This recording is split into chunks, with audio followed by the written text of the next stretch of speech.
నమస్తే నమస్కారం అండి. సార్. చాలా మిస్ అయి ఉంటారు కదా సినిమాని, మీడియాని, ఇలాంటి అట్మాస్ఫియర్ని. 100% అండి. ఎందుకు మిస్ అవ్వను? పుట్టినప్పటి నుంచి ఇదే నా జీవితం అనుకున్నవాడు గ్యాప్ ఇస్తే ఆ ఫీలింగ్ ఉంటుంది కదా. సో కోర్స్ మిస్ అయ్యాను అండ్ ఇప్పుడు చాలా హ్యాపీగా ఉన్నాను మీ అందరి ముందు రావడం మళ్ళీ.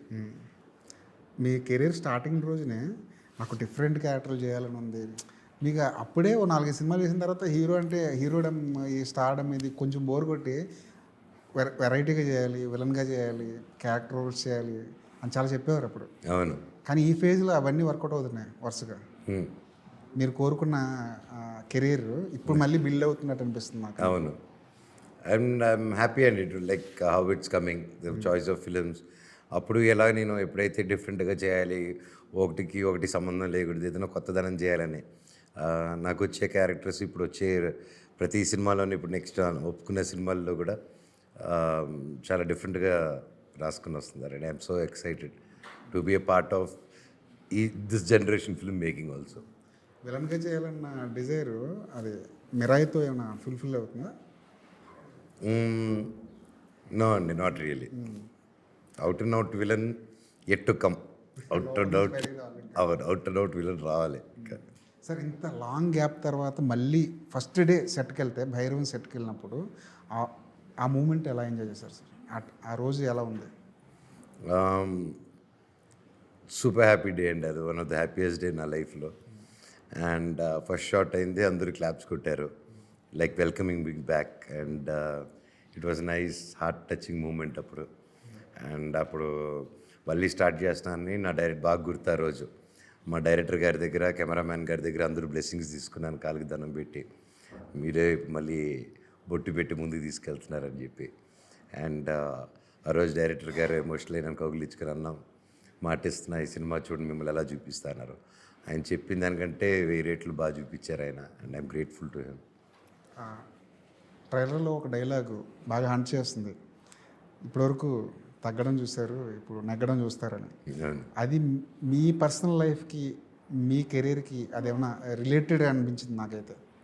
అది టైమింగ్ ఎలా ఉంటుందేమో కానండి, ఇట్ ఇస్ ప్యూర్లీ ఆ సినిమా క్యారెక్టర్లో ఇట్స్ బాగా ఉండేది.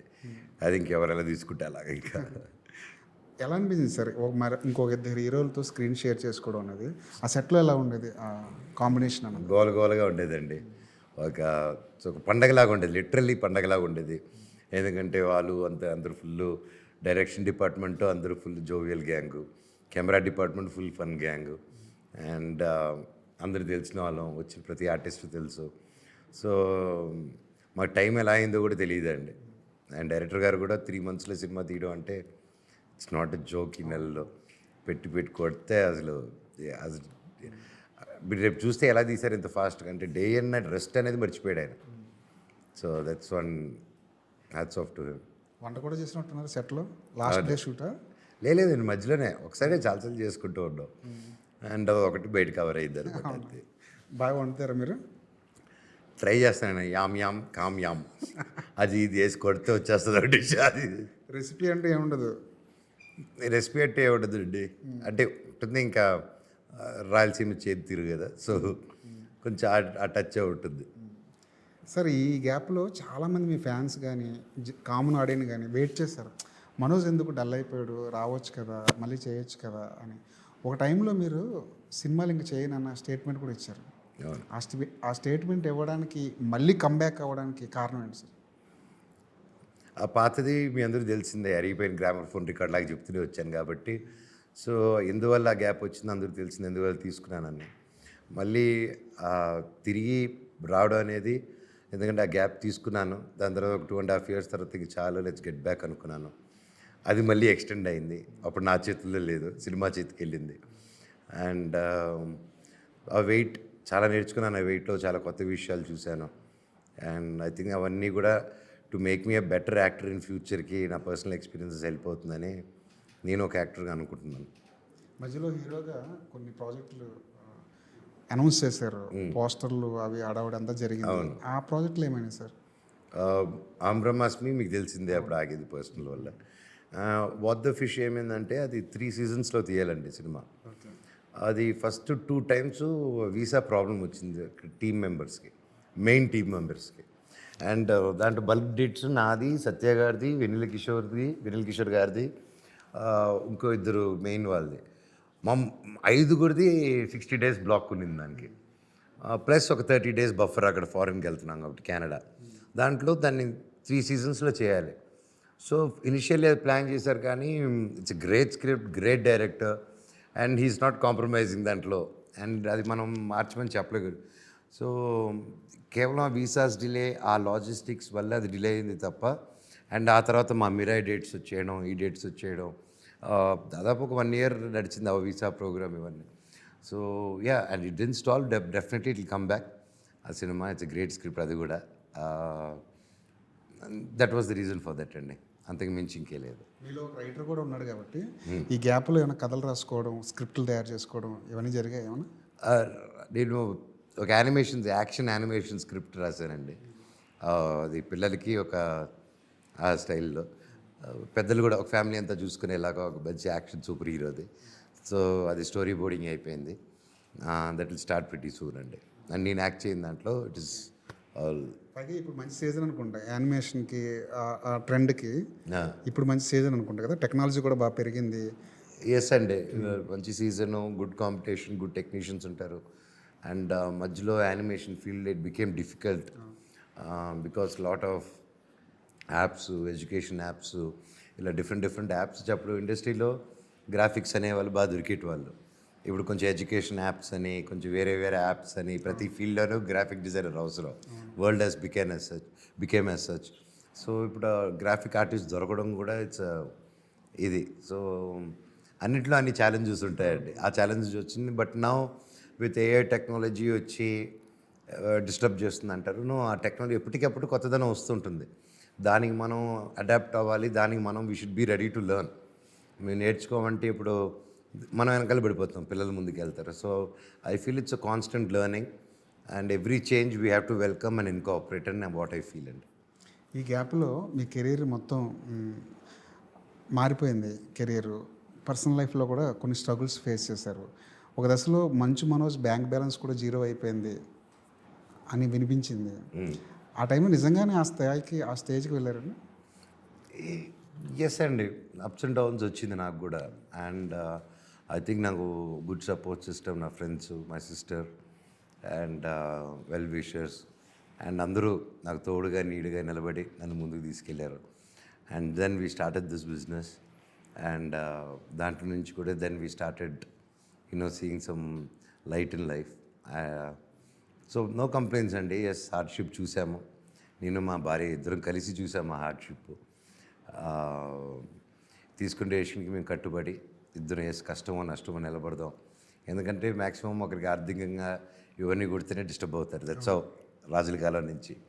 సో కాలక్రమంలో ఆ టెస్టులు పెట్టారు. ఐ థింక్ ఆ టెస్టులన్నీ పాస్ అయ్యాయి. ఆ దేవుడు డిస్టింక్షన్లో పాస్ అయ్యాం. సో మనం మా సంకల్పం గట్టిగా ఉంది కాబట్టి ఆ దేవుడు కూడా దేవుళ్ళు ఇచ్చారండి, అంతే. సార్, ఈ టైంలో మీ వెనకాల ఉండి మీ భుజం తట్టిన ఒకరి పేరు చెప్పండి, ఎవరి పేరు చెప్తారు సార్? మా అక్క అండి. అండ్ నా ఫ్రెండ్స్లో ప్రతి ఒక్కరు ఏవియేటర్స్లో ఉన్న నా ఫ్రెండ్స్ అందరూ. అండ్ సునీల్ అన్న ఎప్పుడు నాకు తోడుగా నీడుగా ఉన్నారు. సింబు, ఇంకా లిస్ట్ వెళ్తుంటుంది. చరణ్, ఇక లిస్ట్ వెళ్తుంటుంది. వీళ్ళందరూ they were big support system for me, including Rana, Nani, Siddhu. వీళ్ళందరూ they were all there for me right there. And really blessed నాకు ఇలాంటి ఒక colleagues and support system, brothers వీళ్ళందరూ ఉన్నారండి. నాకు ఇది పర్సనల్ క్వశ్చనే, కానీ అడక్క తప్పట్లేదు. నాకు ఏమనిపించిందంటే టోటల్ సినారియోలో ఏం జరిగింది అన్నది పక్కన పెట్టండి. మీ అక్కగారితో మీకు అంత బాండింగ్ ఉంది కదా, ఆవిడ ఎప్పుడు బయటకు వచ్చి ఎవరి వైపు స్టాండ్ తీసుకోలేదంటే అనిపించింది. మా అక్కని ఇన్వాల్వ్ అవ్వద్దని నేనే చెప్పాను. మీరే చెప్పారు. అవును, అన్నెసరీ. ఇప్పుడు నాకు అంత జరిగేటప్పుడు మా అక్కని ప్రొటెక్ట్ చేసుకునే బాధ్యత నాది. సో వద్దక్క, నువ్వు ఎలా వచ్చినా ఇది అవుతుంది, నువ్వు వస్తే నేను ఇది అవుతాను, నువ్వు దయచేసి ఏమాత్రం ఇది ఉన్నా నువ్వు రాకు, పాప దగ్గరే ఉండు, పాపను చూసుకోడు, don't get disturb this piece, ఈ పీస్తో డిస్టర్బ్ అవ్వద్దు, ఈ డిస్టర్బెన్స్ 3 పీస్ డిస్టర్బ్ చేసుకోకన్నారు. అంతే అండి. కానీ మీ ఇద్దరి మధ్య ఆవిడైతే బాగా నలిగిపోయి ఉంటారేమో. అంతే కదండి, ఇంట్లో ఆడవాళ్ళు నలుగుతారు కదా ఫస్ట్. మా అమ్మగారు, మా అక్క, అంతే, మా వైఫ్. కొన్నాళ్ళు శంభు గారి ఇంట్లో ఉన్నారు మీరు? ఆన్ అండ్ ఆఫ్ ఇప్పుడు వెళ్తే కూడా ఉంటాను నేను. చెన్నైకి వెళ్తే అక్కడికి వెళ్తాను నేను. యా. ఆయన కూడా బాగా సపోర్ట్ చేస్తారు మీకు. ఎస్, నా ప్రాణ స్నేహితుడు. మ్యూజిక్ చేసుకునేవాళ్ళం, నా కోసం మ్యూజిక్ కంపోజ్ చేసుకున్నారు నా ఫీల్ కోసం. ఉండరా నీకు పాట వేస్తే తప్ప నువ్వు కూల్ అవ్వ అని చెప్పి పాట. ఆ పీరియడ్లో మేము చాలా పాటలు కూడా తయారు చేసుకున్నాం. అండ్ డెఫినెట్లీ అది మూవీస్లో వాడతాను ఫ్యూచర్లో. అవునా? యా ఒక బ్యాంకే పెట్టుకున్నారు ఆ గ్యాప్లో. ఆయన సింగరా మ్యూజిక్ కంపోజరా ఆయన? రెండు రెండు. చింపాతలు పడేస్తాడు. అవునా? అప్పటికప్పుడు రాసేస్తాడు కూడా. మీ సినిమాలో పాట కూడా పాడారు. అవును, పాట పాడారు. కాకపోతే ఓ సినిమాలో మ్యూజిక్ డైరెక్షన్ చేయించేయండి మీ సినిమాలో ఏదో ఒకటి. అది కూడా ప్లాన్ ఉందండి, డెఫినెట్గా చేస్తాం. సార్, మంచు మనోజ్ అనగానే నాకైతే ఎనర్జీ గుర్తొస్తుంది. ఎక్కడున్నా ఇంతే హ్యాపీగా, ఇంతే ఎనర్జెటిక్గా ఉంటారు, నవ్వుతూ ఉంటారు, పాజిటివ్ వైబ్స్ ఉంటాయి. కానీ మీలో కూడా ఇంత ఎమోషన్ ఉందని చెప్పేసి ఈ మధ్య అర్థమవుతుంది. ఒక గ్లిమ్స్, ఒక మీకోసం ఏవి వేస్తే కన్నీళ్ళు పెట్టుకున్నారు, మీ అక్కగారు ఎదురైతే కన్నీళ్ళు పెట్టుకున్నారు. ఇంత ఎమోషన్ ఎక్కడ దాచుకున్నారు సార్ ఇన్నాళ్ళు? ప్రతి ఒక్కళ్ళలోనూ ఉంటుంది కదండి. The moment comes it comes out. Emotion చెప్పి రాదు కాబట్టి అలా వచ్చింది అంతే. ఏమైనా నేర్చుకున్నారా ఈ జర్నీలో? కొత్త విషయాలు ఏమైనా నేర్చుకున్నారా? చాలా నేర్చుకున్నానండి. ఆబ్వియస్లీ జీవితం అంటే ఒక రోజు గడిస్తేనే ఏదో ఒకటి నేర్చుకుని ముందుకు వెళ్తాం కదా. సో అలాగా లాట్ ఆఫ్ ఛాలెంజెస్, ఆ ఛాలెంజ్ తట్టుకొని రావడం. సెల్ఫ్ నమ్మకం పెరిగింది. మనుషులకి ఎంత విలువ ఇవ్వాలి, డబ్బులకి ఎంత విలువ ఇవ్వాలి, ఈ క్యాలిక్యులేషన్స్ కూడా అర్థమై ఉంటాయి. లేదు, ఫస్ట్ నుంచి ఐఎమ్ లైక్ దట్ అండి. అండ్ ఈ గొడవల్లో కూడా చాలామంది అనుకుంటారు, అమ్మో కొంతమంది సైడ్లు తీసుకున్నారు. అది నాకు ఎవరి మీద కోపం లేదు, అండ్ ఎవరు హెల్ప్కి రాని వాళ్ళ మీద కూడా కోపం లేదు. It's complicated situation. అండ్ వాళ్ళ మెచ్యూరిటీ లెవెల్స్ అంతే, వాళ్ళ ధైర్యం అంతే, అండ్ అది మనం రెస్పెక్ట్ చేసుకోవాలి. అండ్ నాకు ఎవరి మీద కోపం లేదు. I forgive every one. And నాకు అగైన్ చెప్తున్నాను, ప్రేమించడం తప్ప నాకు ద్వేషించడం రాదు. And that will never change. అది చేంజ్ అయిన రోజు నేను పడుకోలేను, మీరు అంటున్నట్టు ఇలా నవ్వుకుంటూ ఉండలేను నేను. సార్, ఇంత సీరియస్ ఎమోషన్ జరుగుతున్నా మనోజ్కి ఏమైపోతుంది, మనోజ్ గట్టెక్కుతాడా లేదా, మనోజ్కి న్యాయం జరుగుద్దా లేదా అని మొత్తం అందరూ ఊపిరి చూస్తున్నప్పుడు కూడా ఒరే పందిపెర్రలోడా అనే ఒక్క డైలాగు మొత్తం సినారియో మొత్తాన్ని కూల్ చేసింది. ఆ ఒక్క క్షణం మీ నుంచి ఎలా వచ్చిందో తెలియదు. అది మీమ్స్ అయిపోయి, ట్రోల్స్లో అయిపోయి, సినిమాలో కూడా వాడేస్తున్నారు. ఈ వెరైటీ తిట్టు సార్, ఇది ఎక్కడి నుంచి వచ్చింది? ఇది అసలు తిరుపతి నుంచి వచ్చిందండి. అంటే ఒరిజినాలిటీ, కోపం వచ్చినప్పుడు ఒరిజినాలిటీ వస్తుంది కదా. నాకు హిందీ మాట్లాడేసరికి బ్రేక్ పడింది. అదే ఆ రోజు కరెక్ట్గా అందరు తెలుగు వాళ్ళందరూ తీసి హిందీ వాళ్ళు పెట్టారు. నా వీక్ పాయింట్ తెలుసు కదా, పెట్టారు అక్కడ. పెట్టగానే నేను అరుస్తున్నారే, అర్థం కావట్లేదు వీడికి ఎట్రా అని చెప్పేసి ఆ ఎమోషన్లో అది వచ్చేసింది అన్నమాట బయటికి. అంటే సినిమాలో కూడా వాడారు తెలుసా మీకు? చెప్పారు. సింగిల్ సినిమాలో అవునవును, వెన్నెల కిషోర్ మీ ఫ్రెండే. అవును, వెన్నెల కిషోర్ ఆయన స్పాంటేనియస్గా వాడారో స్క్రిప్ట్లో ఉందో తెలియదు కానీ నేనైతే స్ట్రైక్ అయితే వేయలేదు. వాడుకున్నతో సినిమా అండి, సీరియస్ తీసుకోకూడదు. దాని మీద ఫుల్ రేట్స్ మీకే ఉన్నాయి కదా, స్ట్రైక్ వేయచ్చు కావాలి. సినిమాని ఎంటర్టైన్మెంట్గా చూడాలండి. సరదాగా ఒకరి మీద కౌంటర్ వేసినా ఇది వేసినా అంత సీరియస్గా తీసుకొని వార్నింగ్లు, ఐ థింక్ దాటేసాం ఇంకదంతా. అవన్నీ వార్నింగ్లు ఇవ్వాలి, ఇవన్నీ తగ్గించుకునేసి అందరిని కలుపుకొని వెళ్ళడం ఇట్స్ ఎ బెటర్ లైఫ్ అనేది ఫస్ట్ నుంచి ఐ బిలీవ్ దట్. అని మీరు అంత నెగిటివిటీ చూడలేదు మీ కెరీర్లో, అంత చూసారు నెగిటివిటీ అనేది. మేమర్స్, ట్రోలర్స్ మిమ్మల్ని ఎప్పుడు వాళ్ళ టార్గెట్ ఎప్పుడు చేయలేదు. మీ మీద ఒక సాఫ్ట్ కన్సర్న్ అందరికీ ఉంది, వాళ్ళతో పాటు. దేవుడు బ్లెస్సింగ్ సార్, అంతే. ఇంకా నెక్స్ట్ ఎలాంటి సినిమాలు చేయబోతున్నారు సార్? అలాగే అండి, ఐఎమ్ ఎక్సైటెడ్. డిఫరెంట్ అంటే పలాందంటూ లేదండి, ఐఎమ్ ఓపెన్. అండ్ నెక్స్ట్ చేసేవి కూడా ఒకటి, రక్షక్ కూడా ఒక ఇంట్రెస్టింగ్ క్యారెక్టర్ అనౌన్స్ చేశారు. లెట్ ద డైరెక్టర్ టాక్, ఎక్కువ మాట్లాడకూడదు నేను. అండ్ ఇంకో 2 టాపిక్స్ కూడా ఉన్నాయి, అది డెఫినెట్గా చెప్తాను. శేఖర్ రెడ్డి గారితో కూడా 90ml డైరెక్టర్ శేఖర్ రెడ్డి గారు కూడా ఒక అద్భుతమైన స్క్రిప్ట్ చెప్పారు. అండ్ ఆ టైటిల్ నేను చెప్పడు, లెట్ హిమ్ టెల్. అండ్ అది కూడా ఐఎమ్ ఎక్సైటెడ్. ఒకనొక టైంలో కన్నప్పకి పోటీగా ఈ సినిమా రిలీజ్ చేద్దాం అనుకున్నారు, ఎందుకు మళ్ళీ ఆ ప్లాన్ మారింది? నేను మేము మార్చలేదండి ప్లాన్, కాకపోతే మేము ఎంతకంటే పుష్ చేస్తే బాగోదని మా we are going for this date అండి. కన్నప్ప ఎలా ఉండబోతుంది? బాగుంటుందండి, డెఫినెట్గా. అంతమంది కలిసి చేస్తున్నారంటే అది కూడా బాగుండాలి. సినిమా అంతా అది గొప్ప హిట్ అవ్వాలని మనస్ఫూర్తిగా కోరుకుంటున్నాను ఇప్పుడు నేను. సార్ ఇప్పుడు భైరవాన్ని బాయ్కాట్ చేయాలి అని చెప్పి సోషల్ మీడియాలో దాన్ని ఒక ట్రెండ్లో తీసుకొస్తున్నారు. దాన్ని ఏ కోణంలో చూస్తారు మీరు? కోణం ఏం లేదండి, అది జస్ట్ ఫాల్స్ ట్రెండ్ అనిపిస్తుంది. అది కొంతమంది ఏమో ఒక వర్గం కులం, వీళ్ళు కులస్తులందరూ ఒక చోట.